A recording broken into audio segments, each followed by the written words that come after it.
O exercício fala assim, ó, considere um trem que se desloca horizontalmente. Ó, só para lembrá-los, né, nós estamos falando sobre as leis de Newton. Nós temos agora uma sequência de aulas somente aplicando as leis de Newton. Então, aula passada nós já trabalhamos aí primeira lei, segunda lei, e aí nós estamos agora então na vibe da resolução de exercícios, tá bom? Então, vamos lá. Considere um trem que se desloca horizontalmente em movimento retilíneo uniforme com velocidade Vt em relação aos trilhos. No interior dos vagões desse trem, o objeto é lançado de uma altura h, com velocidade v0 na mesma direção e sentido da velocidade do trem. Ok? Após certo tempo, o objeto atinge o piso desse vagão, a uma distância horizontal L em relação à projeção vertical do ponto de lançamento, como mostra a figura. Tanto a altura h quanto a velocidade v0 são tomadas em relação ao piso do vagão. Beleza? Então não é com referencial externo, é referencial dentro do vagão. Tá bom? Agora, a segunda parte diz o seguinte. Desprezando-se os efeitos da resistência do ar, se a velocidade do trem for igual a 2Vt, okay? Horizontal, constante, e em relação aos trilhos, e se o objeto for lançado do mesmo ponto, com a mesma velocidade v0 em relação ao piso do vagão, na mesma direção e sentido do movimento do trem, o objeto atingirá o piso do vagão a uma distância horizontal em relação à projeção vertical do ponto de lançamento igual a... Então, a primeira coisa que nós temos que pensar é o seguinte. Nós temos aqui o trem, e esse trem, ele na verdade é o quê? É um referencial inercial, certo? Por quê? Porque a sua aceleração é zero, ele não tem aceleração. Isso quer dizer que se ele é usado como referencial, eu não preciso me preocupar com a sua velocidade. Então, se ele tinha uma velocidade v, lancei o corpo aqui com uma velocidade v0, ele atingiu a distância L, caindo de uma altura h, se o trem tiver uma velocidade 2 vezes maior, o fenômeno ou o experimento que nós estamos observando terá o quê? O mesmo resultado. Ou seja, ele vai cair, vai atingir a altura L, né, caindo de uma altura H. E se a velocidade do trem for 3 vezes maior? Vai continuar atingindo a distância L, caindo na altura H. Ok? Ou seja, o movimento do trem não vai afetar o movimento do projétil dentro do trem. Ok? Agora, é claro, se você tiver um referencial fora do trem, então o que acontece? Aumentando a velocidade do trem, o alcance da partícula será maior. Porém, aí o que acontece? Nós teremos uma composição de movimentos. Não é verdade? Nós teremos a velocidade de lançamento do projétil mais a velocidade do trem para o referencial externo. Agora, para o referencial dentro do trem, a velocidade de lançamento é a própria velocidade do corpo.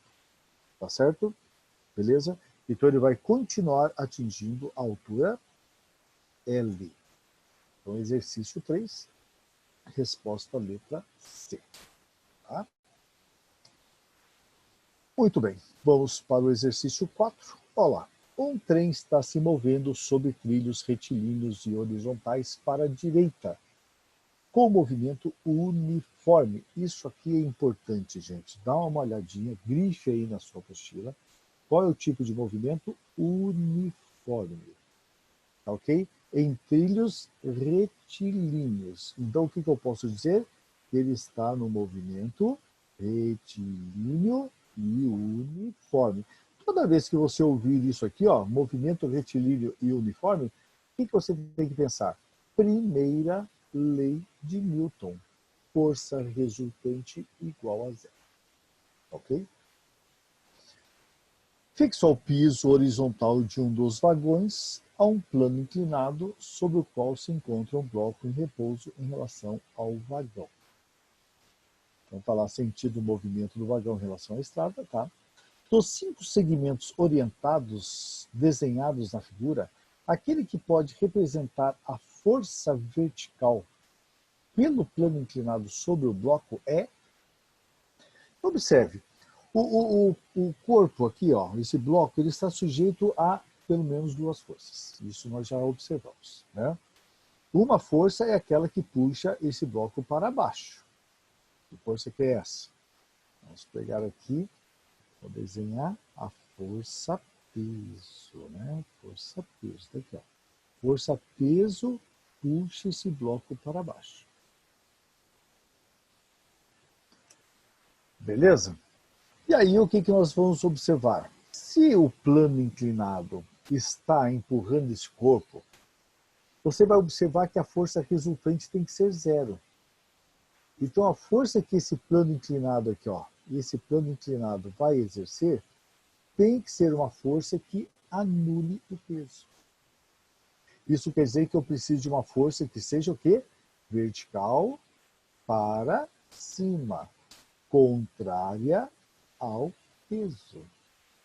Né? Então, essa aqui, ó, força 3. Ok? Então, a força exercida pelo plano inclinado será força 3. Beleza? Aí tem gente que vai pensar assim, não, professor, mas o senhor já comentou na outra aula que se o cara está num plano inclinado, por exemplo, o que nós temos? Nós temos aqui uma força normal, né? Ah, nós devemos ter aqui uma força normal. Beleza. Então, se você pensar só em força normal com peso, o que vai acontecer? Né? Essas duas forças não vão se anular. Então, possivelmente, existe aqui um atrito, alguma coisa assim. Né? De forma que essas duas forças somadas, né, vão dar uma força resultante aqui vertical para cima, e vai anular o peso. Concorda? Beleza? Então, algo desse tipo. Vamos nos aprofundar nisso aí mais tarde. Tá legal? Então, resposta letra C. Vamos para o próximo. 5. Um carro está movendo-se num plano horizontal em linha reta e seu motorista está pisando no acelerador até o fim. O carro recebe do chão, por causa do atrito, uma força para frente constante de intensidade F. A força que se opõe ao movimento e vai limitar a velocidade do carro é a força de resistência do ar, cuja intensidade Fr, força de resistência, é dada por força de resistência é igual a kV ao quadrado. Ok? Onde K é o coeficiente aerodinâmico, que depende da densidade do ar e da geometria do carro, e V o módulo da velocidade do carro. Beleza. Então, agora ele fala o seguinte, a velocidade escalar máxima que o carro pode atingir, velocidade limite do carro, é dada por... Então você vai pensar o seguinte, olha, esse carro, né, o cara está pisando lá o acelerador no máximo, de forma que nós teremos então uma força, né, de atrito empurrando o carro para frente. Porém, existe uma resistência do ar, né, atuando para trás. Então, enquanto a força F for maior que a força Fr, então vamos colocar aqui, ó, se F é maior que Fr, o que acontece? A velocidade aumenta.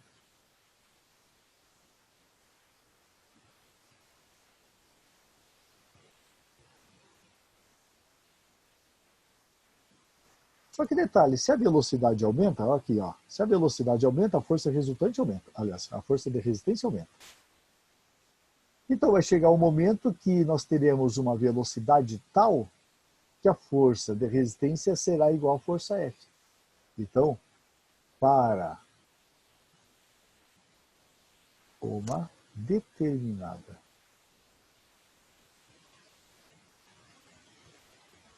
velocidade V,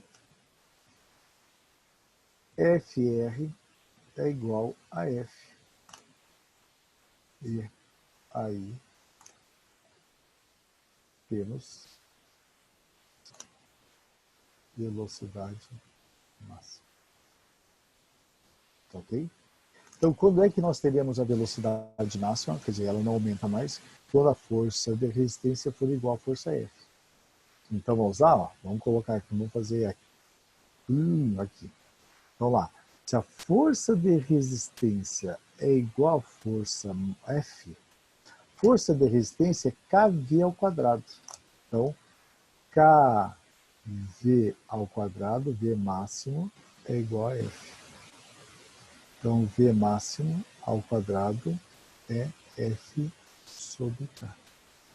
Então, nossa velocidade máxima, ou velocidade limite, será igual a raiz quadrada de F sobre K. Ok? Então, vamos lá.